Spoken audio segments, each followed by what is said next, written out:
Bienvenue sur Faminimaliste, le podcast qui parle minimalisme en famille. En solo ou en duo, je partage avec vous méthodes, astuces et réflexions pour vivre une vie concentrée sur l'essentiel et débarrassée du superflu. Mon mari et moi sommes à la tête d'une famille de 3 grands minimalistes de 10, 12 et 14 ans. Et ce qui avait commencé comme un grand désencombrement il y a quelques années a fini par devenir un vrai style de vie, le minimalisme. À force de creuser le sujet, j'ai fini par me former aux méthodes de désencombrement. Je suis home organizer certifié et j'accompagne les familles à distance pour qu'elles puissent se débarrasser de leur superflu. Aujourd'hui, c'est un épisode en duo que je vous propose. Je reçois Aude, qui est illustratrice et qui est la personne derrière le compte Un objet en moins par jour. J'adore ce compte, ça fait un peu plus d'1 an que je le suis. Et Aude s'est lancé ce défi de se débarrasser d'un objet par jour, de le dessiner dans un carnet et d'écrire une légende qui explique l'histoire de cet objet et ce qui l'a amené à s'en séparer. Nous discutons ensemble de son processus de décision, de ses difficultés à se séparer de certains objets, de son évolution en termes de consommation depuis le début du défi, mais aussi la manière dont elle gère les souvenirs, notamment les objets qu'elle a reçus en héritage suite au décès de son papa. Nous abordons également le thème de la motivation et Aude va partager avec nous ses astuces pour se libérer de l'encombrement et de ne plus avoir peur de faire du tri dans sa maison. C'est un super épisode, je suis sûre que vous aurez beaucoup de plaisir à l'écouter. En tout cas, nous, on a eu beaucoup de plaisir à le préparer pour vous. Comme d'habitude, l'épisode est accompagné de sa fiche méthode où on reprend les idées que l'on développe dans l'épisode. Les liens sont en description. Je ne vous fais plus attendre. Allez, c'est parti pour l'épisode du jour. Bonjour Aude. Bonjour Hélène. Merci d'avoir accepté mon invitation. Ça fait un petit moment, toi aussi, que j'avais envie de t'avoir sur le podcast. Merci de m'avoir invitée. Je suis ravie de discuter avec toi aujourd'hui. Écoute, le plaisir est vraiment pour moi. Alors, pour ceux qui ne te connaissent pas, je vais commencer comme d'habitude à te présenter. Je vais faire une présentation assez courte. Et puis, tu me diras si j'ai dit des bêtises. Et puis, deux, tu pourras rajouter ce qui te semble bon de rajouter pour que les gens sachent un petit peu qui tu es. Ça te va? Ça me va très bien. Tu es artiste, dessinatrice, tu habites en France et il y a 1 an, tu as commencé un projet et qui consiste à te séparer d'un objet par jour dans ta maison dans le but de faire du vide autour de toi, mais pas que. En préparant cet épisode et en te suivant depuis un petit peu plus d'1 an sur les réseaux sociaux, sur ton compte Instagram, j'ai pu me rendre compte que le projet allait bien au-delà du désencombrement simple. Et donc, tu partages cette démarche-là avec les gens en ligne. C'est à peu près ça? C'est à peu près ça, oui. C'est un projet qui a démarré le 1er janvier 2022, qui était à la conjonction de 2 envies. La première, effectivement, celle de faire du tri, de désencombrer dans la perspective d'un futur déménagement. Et là, je savais que j'avais le temps de préparer, donc du coup, j'ai décidé d'en faire un projet un petit peu plus consistant. Et comme je cherchais également un projet de dessin, un défi au long cours avec du croquis plus ou moins quotidien, j'ai décidé de joindre les deux. Donc voilà, je trie mon appartement depuis maintenant plus d'1 an et je me sépare d'un objet par jour et je le dessine et je partage en ligne le dessin fait avec les réflexions que cette mise à l'écart en fait de l'objet m'inspire. Oui, Et parce que c'est ensuite, là toute l'originalité. Ce que j'aime beaucoup dans ton projet, c'est non seulement le dessin, on a l'impression de rentrer un petit peu dans ton intimité. Moi, j'ai vu plein d'objets que tu as et je crois que j'avais les mêmes chez moi, donc je crois qu'on s'y retrouve beaucoup. Mais c'est surtout le petit texte très spontané, très court qui va avec. C'est ça toute oui, l'originalité. j'ai pas forcément décidé ça à un moment donné.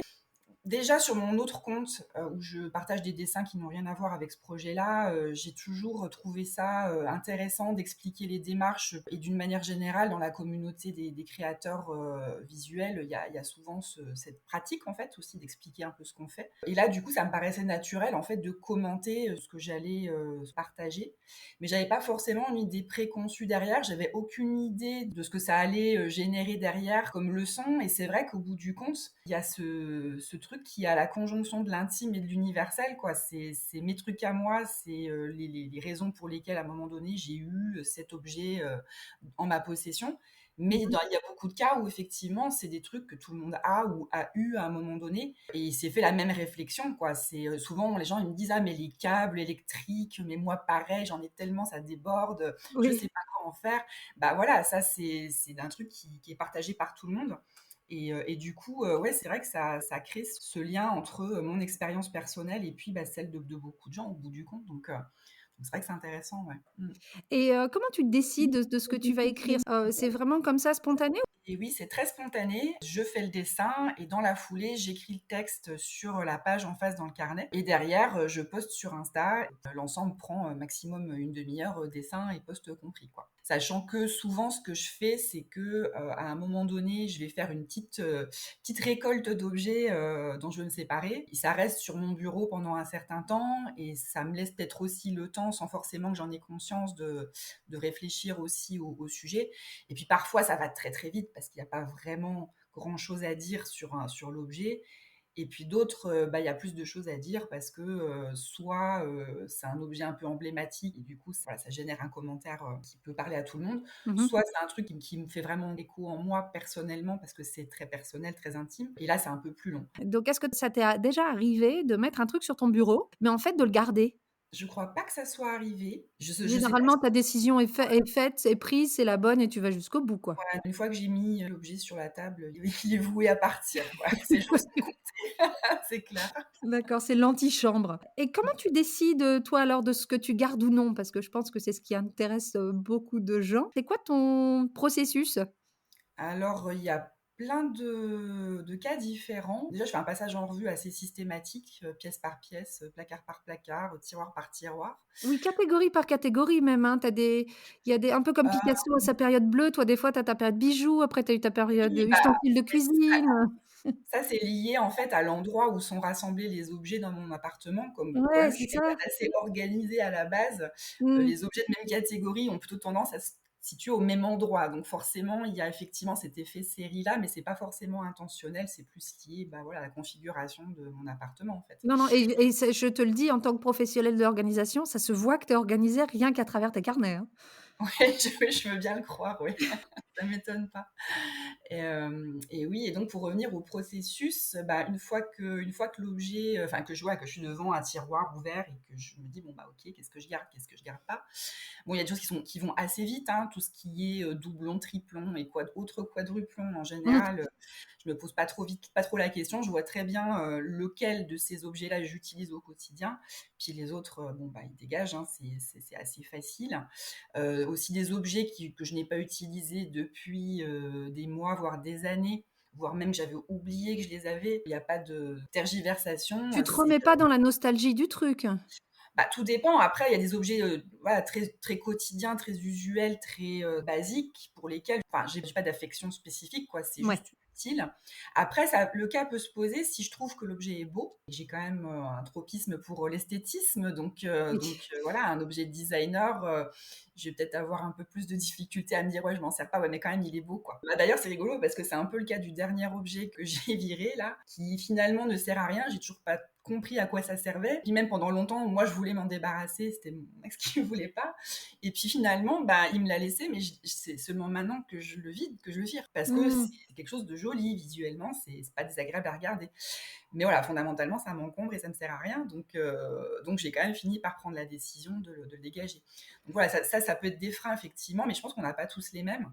Et Non, pour pas du tout. Du coup, c'était ma question. À part les objets que tu trouves jolis, moi, est-ce qu'il y a tu as découvert à travers ce processus-là qu'il y avait certains objets qui étaient plus difficiles à te séparer que d'autres? Et comment tu as fait pour quand même parce que tu avais un objectif, ouais. comment tu as fait pour quand même te séparer de certaines choses qui pouvaient être difficiles et c'était quoi? Oui, oui, bien sûr, il y en a d'autres. Bah, après, c'est tout ce qui va être de l'ordre du souvenir, de l'intime, des objets qui nous rappellent des personnes disparues, par exemple. Moi, je pense à mon papa.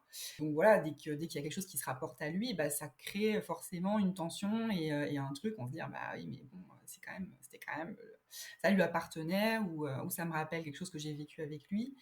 Et donc, du coup, c'est plus difficile effectivement dans ce cas-là. Donc il y a des choses que je garde, mais il y a des choses que j'ai déjà, dont je me suis déjà séparée. Il y en a encore, 1 ou 2 autres, sur lesquelles je vais pas tarder à me pencher, où je sais que ça va être compliqué. Ton papa, forcément, c'est quelqu'un qui revient régulièrement sur ton compte. Comment tu fais? Parce que tu pourrais dire: «Non, tout ce qu'est mon père, j'ai envie de le garder». Donc c'est le cas de beaucoup de gens, hein, qui ont du mal à se débarrasser de choses dont ils ont hérité. Comment tu fais toi quand tu sais que ça te pèse, mais c'est enfin, tu vois, tu dois te sentir un peu coincé entre les 2, entre: «J'en ai pas besoin, ça me pèse» ou «Ça me plaît pas», enfin, ça va pas dans ce que je veux, mais c'est quand même mon père. C'est quoi ton cheminement du coup? Bah, mon Comment tu cheminement déjà, arrives? c'est que je me sépare pas de tout, déjà. Il y a des choses que je garde, ça c'est Oui. l'heure. Je vois qu'il y en a quand même suffisamment pour garder sa mémoire. Donc déjà, Mmh. ça, c'est déjà un point. Le deuxième point, c'est il y a parfois des souvenirs qui sont plus joyeux que d'autres, en fait. Moi, je pense notamment à un objet pour lequel c'était particulièrement compliqué de m'en séparer. C'était des cahiers d'écoliers dans lesquels il avait collé des caricatures qui paraissent dans l'Est républicain. Et il a fait ça pendant 2 ans, je dirais. Donc forcément, c'est quelque chose de très empreint de lui. Et en même temps, c'était les dernières années de sa vie, quand il était malade. Donc, c'est pas forcément un souvenir super gai. C'est pas forcément Mmh. de ça que j'ai envie de me souvenir le plus. Donc au bout du compte, voilà. Mais au même moment où je me suis séparée de ça, j'avais trié aussi beaucoup, beaucoup de photos. Et puis des documents qui lui appartenaient, des diplômes, des vieux cahiers d'écoliers, des choses comme ça. Que là, j'ai gardé en revanche, parce que c'était quelque chose, un souvenir plus positif. Et donc ça, j'ai eu envie de les garder. Et puis c'était peut-être aussi un peu moins encombrant. Voilà, du coup, c'est comme ça que l'arbitrage s'est fait finalement. C'est, au bout du Mmh. compte, voilà, j'ai un certain nombre d'objets. Je vais garder voilà, quelques-uns qui ont plus de sens, qui sont peut-être plus positifs, et puis les autres, ils vont. Là, je vais Mmh. avoir un petit peu plus de mal bientôt, parce que quand je vais arriver au dossier vêtements, parce que je suis pas encore rentrée là-dedans, ça va pas Ouh là! tarder. Euh, j'ai un vieux manteau en peau de mouton retourné de lui que j'ai gardé depuis qu'il est décédé, que j'ai jamais porté parce que bien sûr c'est pas ma taille forcément, puis c'est certainement pas la mode. C'est pas forcément un truc que je vais avoir envie de porter, et puis ça prend de la place quoi. Oui. C'est un gros gros vêtement, et donc ça je pense pas que je vais le garder, mais je sais déjà que ça va être dur. Ouais. Mais à côté de ça, j'ai aussi retrouvé une gourmette qui était à lui, et que du coup j'ai décidé de garder, de faire refaire à ma taille pour la porter. Ouais, Effectivement, le bijou, c'est aussi personnel. C'est peut-être mm, plus discret du coup et ça peut permettre, autant de sentir la présence et le contact de la personne, peut-être qu'un manteau qui est très lourd et qui prend beaucoup de place. oui. Ouais, tout à fait. Ouais, et puis la chance que j'ai, c'est d'avoir du coup ces deux objets que je peux mettre en balance, et voilà, si j'avais pas la gourmette, peut-être que j'aurais plus de mal à me Mmh. séparer du manteau, je sais pas. Mais clairement, oui, c'est ça qui, voilà, enfin, c'est ce Mmh. genre de choses-là qui permettent de faire les arbitrages, mais c'est jamais facile, quoi. Ouais, Il y a quand même toujours un petit truc où il faut quand même bah, se bien forcer sûr. un petit peu malgré tout, quoi. C'est ce que j'appelle moi les doublons émotionnels. Tu sais, quand tu dis j'ai les doublons, triplons, quadruplons, c'est facile. Quand tu reçois des choses de quelqu'un, tous les objets que tu as, c'est des doublons, triplons, quadruplons émotionnels. Oui, Oui. c'est Mm, une gourmette et un service à thé et un manteau, mais au ouais, final, pour toi, c'est pas une gourmette, un service à thé et un manteau, c'est des traces de ton papa c'est ça. et en fait, je pense que de les voir comme des doublons ou des triplons, ça peut peut-être aider à dans les arbitrages.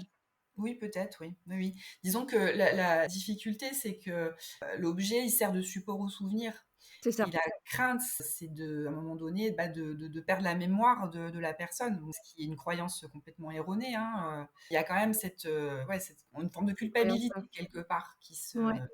qui se manifeste, se dire ouais, c'est pas bien. Pour revenir un petit peu à ton processus de tri, en quoi tu penses que le fait d'avoir, cette démarche de dessiner, enfin voilà, d'avoir une trace de ce désencombrement, en quoi tu penses ça a affecté ta manière de désencombrer? Disons que je pense que ça pacifie le processus, parce que ça me laisse le temps en fait. Disons que là, ce qui est chouette, c'est que je me suis laissé le temps de faire ce tri. Parce que je savais que j'avais une échéance, voilà, j'ai acheté un appartement sur plan, j'avais une date de livraison, donc je savais que j'avais devant moi, voilà, 1 an et demi, 2 ans potentiellement pour faire les choses tranquillement. Que je savais que je pouvais prendre le temps vraiment de peser les choses. Et ce qui fait que du coup, je le fais, alors que j'ai eu moult fois l'occasion de trier à chaque déménagement en faisant mes cartons ou en les défaisant, et je ne l'ai jamais fait parce que prise dans le rush du déménagement, hein, on sait Oui, bien on se dit toujours qu'on ce aura que le le stress temps, c'est ça bien. peut être.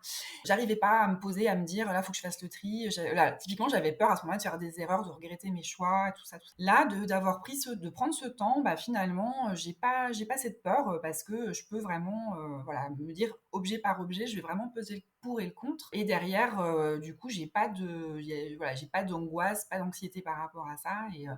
Et au contraire, ça m'allège voilà, progressivement d'une façon peut-être voilà, très, très. Enfin, c'est pas radical, mais Oui. il y a pas, comme certaines fois, quand on fait peut-être un gros tri d'une seule fois, où on peut avoir cette sensation d'allègement soudain parce on a tout un poids qui s'enlève. Donc là, j'ai pas forcément ce ressenti-là.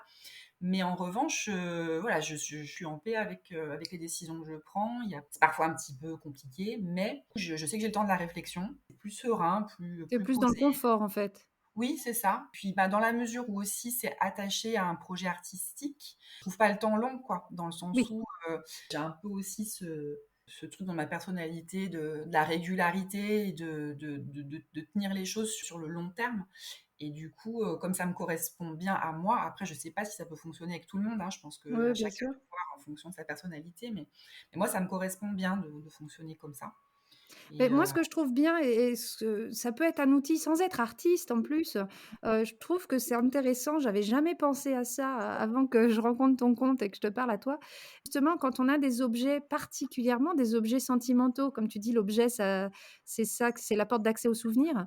Le fait que tu l'aies dans un cahier, quelque part, tu l'immortalises et oui, tu auras pu, le bougeoir que tes amis t'ont offert pour tes 21 ans, mais en fait, tu l'auras toujours parce qu'il y a une trace du dessin et en plus, c'est pas juste le dessin, il y a le petit mot derrière et je pense que ça peut aussi aider les professionnels de l'organisation. Des fois, on donne le conseil de prendre des photos, une photo de l'objet, mais je trouve que le dessiner, il y a un côté encore, je sais pas, plus personnel que de la photo parce que tu le représentes comme toi tu oui. l'as vécu, comme toi tu le ressens. Pas c'est pas le but, tu vois, tu y mets ta patte, quoi.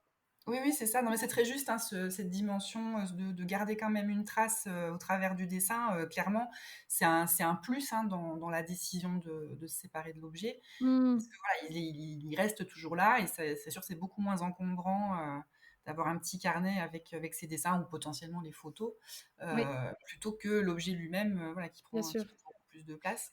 Donc oui, oui, c'est un facilitateur, hein, clairement. Même si je l'avais pas forcément envisagé comme ça à l'origine, c'était pas forcément ça que j'avais en tête, mais dans la pratique, oui, oui, c'est tout à fait le Ouais, constat que. tu sais que ça va rester. Est-ce que, alors là, je te parle pas du processus de dessin, mais vraiment de ton tri en soi.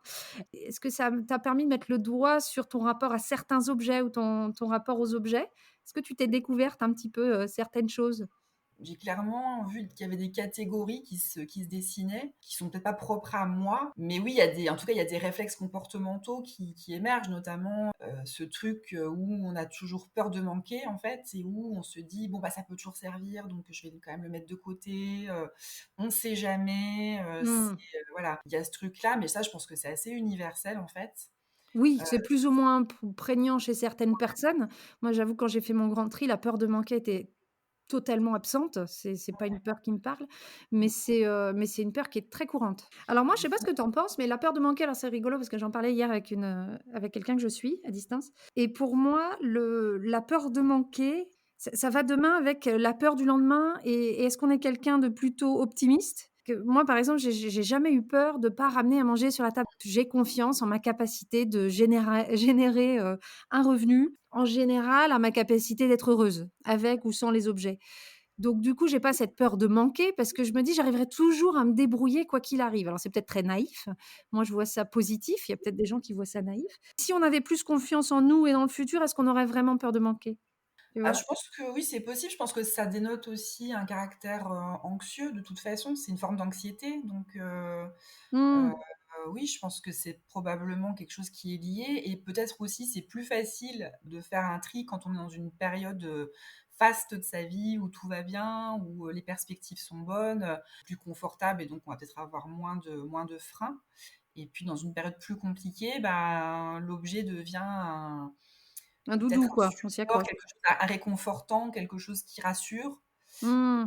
Et du coup, voilà, c'est peut-être plus compliqué dans ces moments-là. Là, je sais pas, j'extrapole, mais Non, non, mais je trouve que c'est assez juste ce que tu dis parce que moi, ça me fait penser à ce que tu sais, au moment de déménagement, c'est pour ça d'ailleurs, toi, que tu as pris le temps, mais ouais. on sait que les déménagements, c'est des périodes, je crois qu'après les divorces, c'est ce qu'il y a le plus stressant dans la vie. Je sais plus ce que c'était comme, Oui, après le décès, je crois. Après ouais, le ou après un décès. Ouais. Effectivement, donc c'est très, très stressant pour en avoir connu, plus d'une vingtaine dans ma vie, oui, effectivement, je confirme. Hem Et en fait, je crois qu'on se focalise peut-être sur le côté: «Oh là là, il faut que je fasse mes cartons», mais Mmh. tu vois, j'avais jamais pensé et ce que tu me dis, ça me fait me dire: «Mais oui, mais en fait, peut-être que c'est dur de faire ces cartons à ce moment-là, Mmh. pas parce qu'il faut faire les cartons, mais parce qu'en fait, c'est une période de changement. On Oui. change de pays, on change de ville, c'est suite à une mutation, c'est suite à l'arrivée d'un enfant, c'est suite au départ des enfants, c'est suite à une séparation, enfin, un déménagement, c'est jamais anodin. On déménage pas, si tout va bien et on a, tout ce qu'il faut et qu'il y a aucun changement dans nos vies. Oui, oui, non, Et c'est du sûr. coup, c'est peut-être aussi pour ça que c'est très dur de faire les paquets. Et toi, de t'y mettre du coup 1 an et demi à l'avance, parce que je suppose qu'au fur et à mesure où tes travaux avancent, il va enfin, tu vois, tu t'attends à ce que, Mmh il y mh. ait des délais, il y ait des problèmes, il y ait des pénuries de machins, de trucs. Toi, au moins, tu réussis à mettre de la distance entre le tri du déménagement et les changements qui vont aller autour de cette période-là et je trouve que c'est assez malin, au final. Oui et puis après moi, c'est vrai que là, je suis dans un truc aussi où ça va être un déménagement très heureux parce que c'est pour moi, c'est un projet personnel, devenir propriétaire, voilà, il y a tout un contexte qui fait que, bah, je me suis quelque part, autorisée à faire ce projet-là seule Mmh mh. et du coup, et puis j'ai eu l'opportunité aussi, hein, tout a bien convergé donc j'ai eu de la chance. Et donc du coup, c'est par rapport à d'autres déménagements, effectivement, notamment le dernier que j'ai vécu, qui était lié à une séparation, où il y a eu, voilà, il y a eu souvent des déménagements effectivement plus compliqués. Bah là, je vais vers quelque chose que j'ai choisi, qui me convient, Mmh. Et qui est ça aussi, ça doit propice. t'aider à faire ton tri parce que c'est toujours pareil, Complètement. quand on sait pourquoi on fait les choses, bah, c'est plus Oui, facile de les faire. complètement. Oui, oui, non, c'est sûr. Là, je vais vers quelque chose qui va être parfaitement aligné Ouais, ce que avec tu ce que veux. j'attends de la vie. Donc oui, c'est sûr que ça facilite beaucoup les choses. Est-ce qu'en termes d'objectifs, à part tes objectifs, artistiques, ton projet, tout ça, puis le fait d'en avoir moins, est-ce que tu t'étais donné des objectifs, précis en termes de combien il faut en moins? Du tout, absolument pas. La seule chose que j'avais en tête, c'est que j'allais partir dans un appartement un peu plus petit en termes de mètres carrés. Mais sinon, pour moi, l'enjeu, c'était plutôt la régularité du processus, Mmh mh. de tenir 1 an. Mon objectif, c'était de faire ça 1 an. Minimum, enfin voilà, je me suis dit au moins 1 an, et puis après, si j'en ai marre, j'arrête. Bon, bah, de fait, là, je continue parce que tout ça a pris beaucoup de sens et que je pense que jusqu'au déménagement, enfin, ou jusqu'au moment où commencerai à faire mes cartons, je vais continuer. Peut-être que tous les objets dont je me séparais au final ne seront pas dans le défi parce qu'il y aura un moment où je vais Oui, où passer tu à vas autre chose. vouloir taper dedans et tu vas pas pouvoir, Voilà, tout faire. Oui, au bout d'un moment, ce je pense sera que en dehors du projet. ouais, puis dans les dernières semaines, les choses vont peut-être s'accélérer un petit peu, donc Oui. j'aurai pas le temps de tout dessiner. Mais en tout cas, voilà, c'était plus ça l'enjeu, et je suis contente parce que je l'ai tenu et c'est la première fois que je fais un défi de dessin aussi long. Avant ça, le Mmh. maximum, c'était 100 jours, ce qui était déjà pas mal. Bah, pour aller au-delà, je voulais atteindre 1 an. Donc c'était plus ça mon enjeu, plutôt qu'un volume Le particulier. Donc volume voilà, je précis, savais ouais. qu'il y aurait 365 objets au minimum, mais je ne savais pas forcément quel volume ça allait représenter. Voilà, c'était plus vraiment lié au cadre que je m'étais donné. Mmh. Dans tes petits textes, ce que j'aime beaucoup, ce qui me parle moi en tant que home organizer, c'est que tu rajoutes toujours ce que tu en fais. Enfin vraiment, je le redis et je le redirai en intro et en conclusion, mais si vous êtes quelqu'un qui avait du mal à vous séparer d'objets, allez voir ce compte parce qu'on voit vraiment tout le raisonnement et on s'y retrouve. Donc tu vas nous donner derrière des fois des raisons de pourquoi ça tu vas plutôt le donner, pourquoi tu vas plutôt le vendre ou pourquoi tu vas plutôt le jeter et ça je trouve ça absolument génial. Hem Au final, tu as pas jeté énormément de choses. Alors, Non, parce non, que c'est non. surtout quelqu'un qui a l'air de faire, très, très attention à ses affaires, mais donc il y a beaucoup de choses en bon état, ce que j'ai cru Oui. comprendre. Quelle expérience ou tu pourrais partager pour les gens qui ont justement des fois du mal à se séparer des choses parce qu'ils ont peur de gaspiller, en fait? Ils ont peur de créer un déchet ou ils savent pas où ça va aller ou Effectivement, moi non plus, enfin, j'aime pas trop jeter des choses qui sont encore fonctionnelles.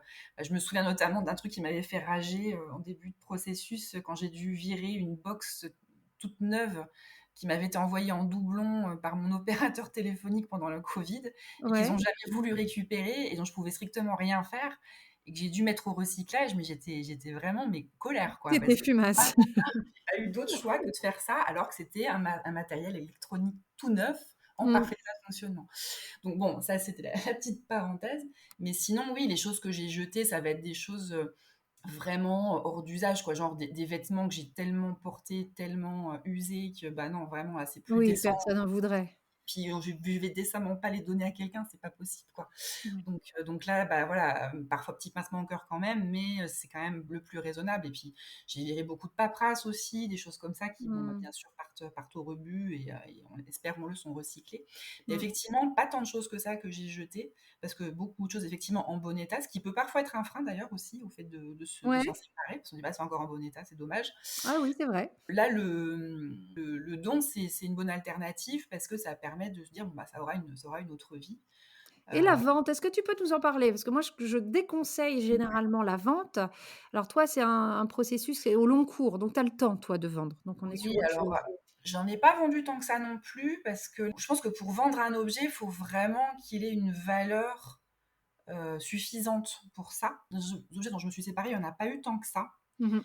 Il y a eu quelques bijoux, et pas tous, hein, il y a beaucoup de bijoux que j'ai pas revendus, que j'ai juste donnés. Finalement, dans les objets que j'ai essayé de vendre, je dirais qu'il y en a peut-être les 2 tiers que j'ai réussi à vendre. Ouais, Puisque j'ai pas réussi à vendre, bah, c'est parti au don aussi. oui.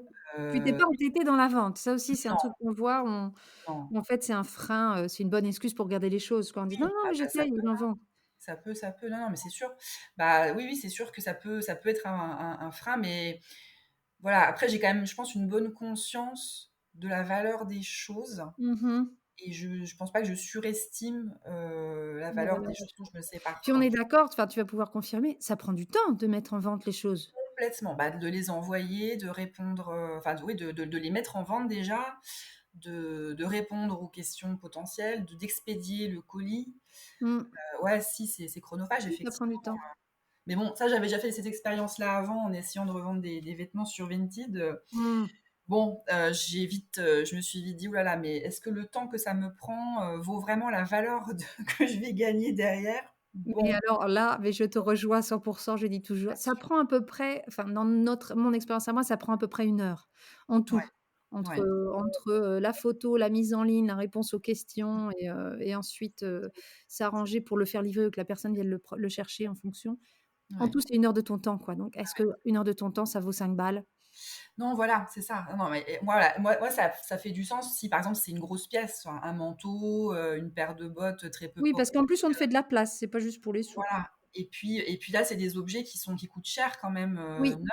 Et Mmh. donc, enfin, moi, typiquement, c'est peut-être aussi plus ce genre de pièces que je vais chercher à acheter d'occasion C'est vrai.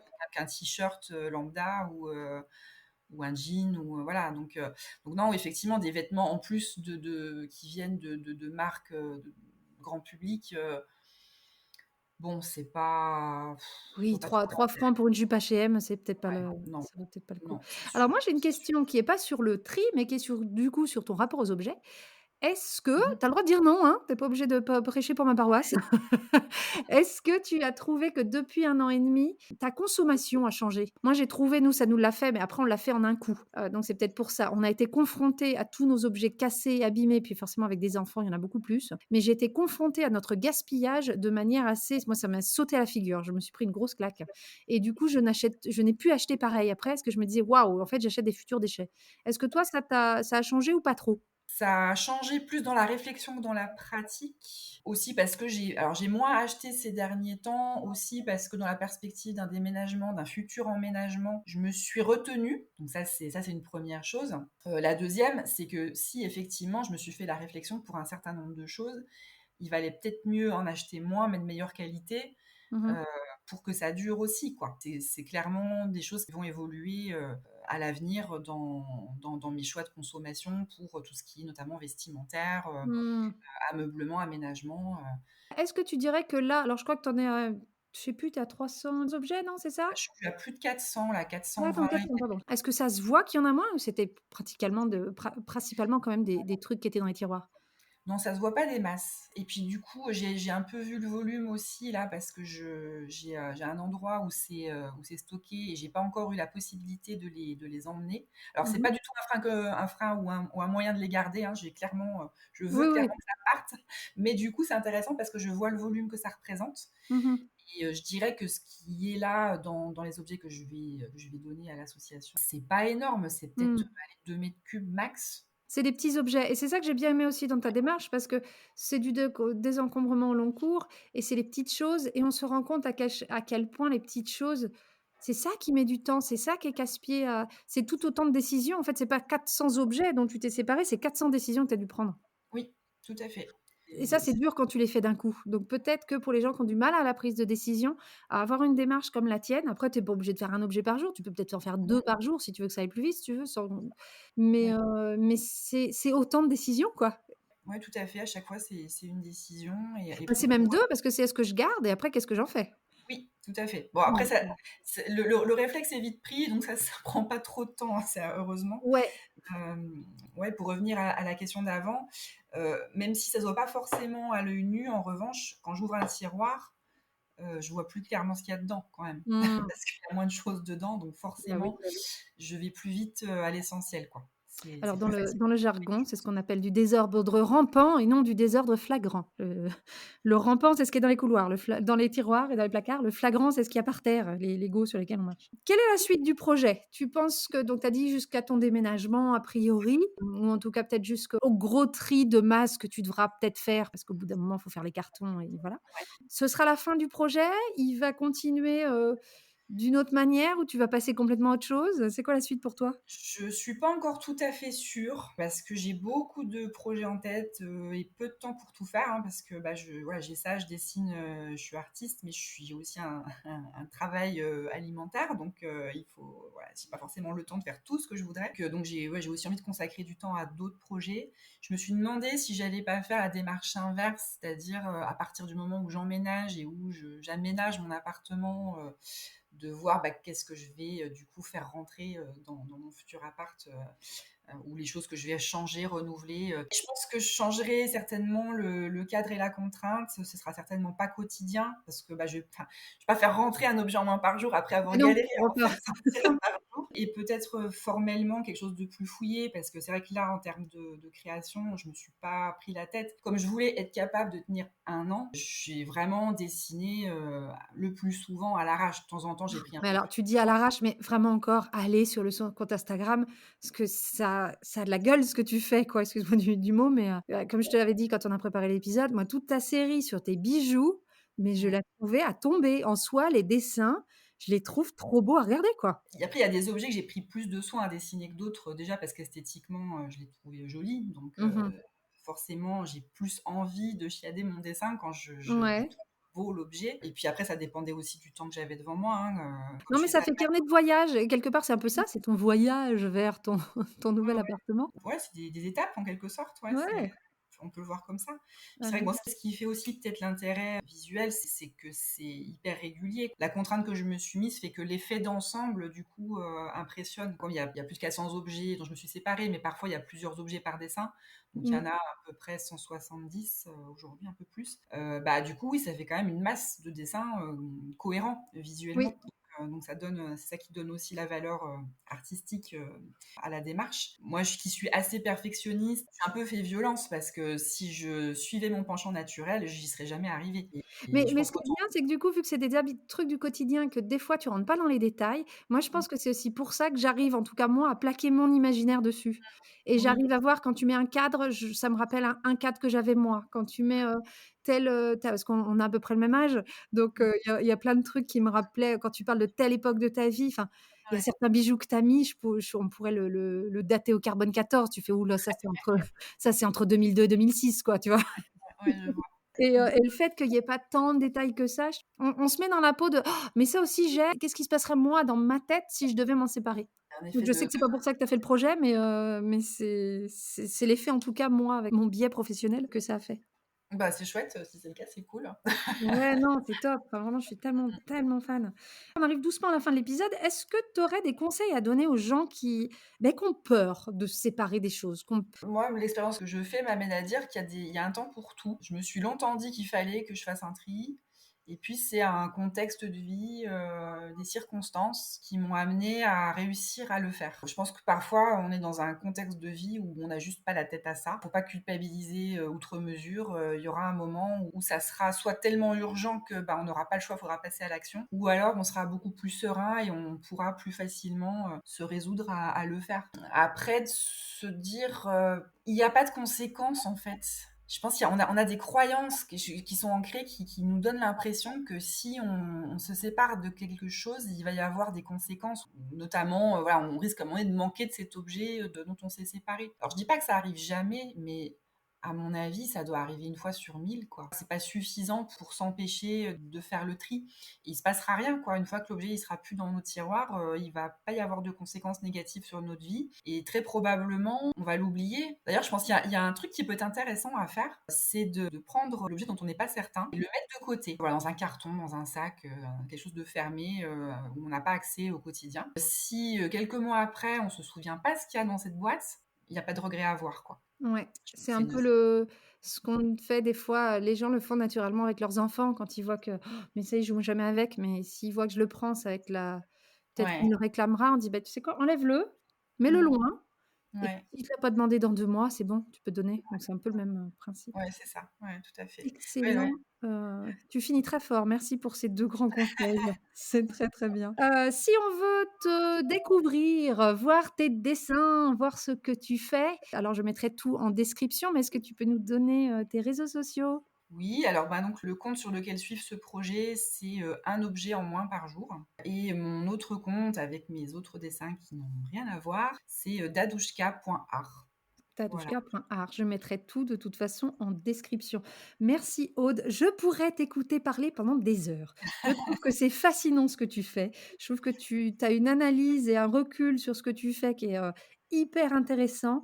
Et en plus, tu devrais penser à travailler dans la radio parce que ta voix est très agréable. Je tiens à te le Ah dire. bah, c'est très gentil, je te remercie. Je Non, prends le non, compliment. Merci beaucoup.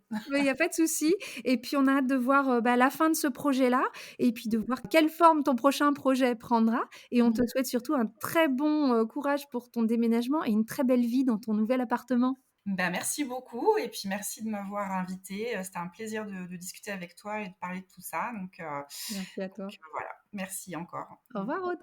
Au revoir. Et voilà, c'est la fin de cet épisode. J'espère qu'il vous aura plu et que vous aurez retenu une ou deux astuces de la part de Aude. N'hésitez pas à aller sur son compte, un objet en moins par jour. C'est vraiment une super aventure à suivre. Et moi, en tout cas, elle m'a beaucoup inspirée. Je mets tous les détails dans la description. Si vous êtes fan de ce podcast et que vous voulez me soutenir dans la création, merci de prendre 3 petites secondes pour mettre des étoiles et des cœurs sur vos plateformes d'écoute. Et si vous écoutez sur Apple Podcast, vous pouvez même laisser un commentaire. Si vous voulez commencer ou continuer la discussion avec moi sur le thème du minimalisme, vous pouvez me joindre par email ou bien sur la page Instagram du podcast. Là encore, je mets tous les détails en description. Vous y trouverez également le lien pour la fiche méthode dans laquelle nous reprenons les grandes idées que nous avons développées avec Aude. Merci encore de votre soutien. Cette semaine, nous passons les 10 000 écoutes. Merci, merci, merci. Je vous dis à la semaine prochaine pour un épisode en solo. Et d'ici là, n'oubliez pas, vivre avec moins, c'est vivre avec mieux.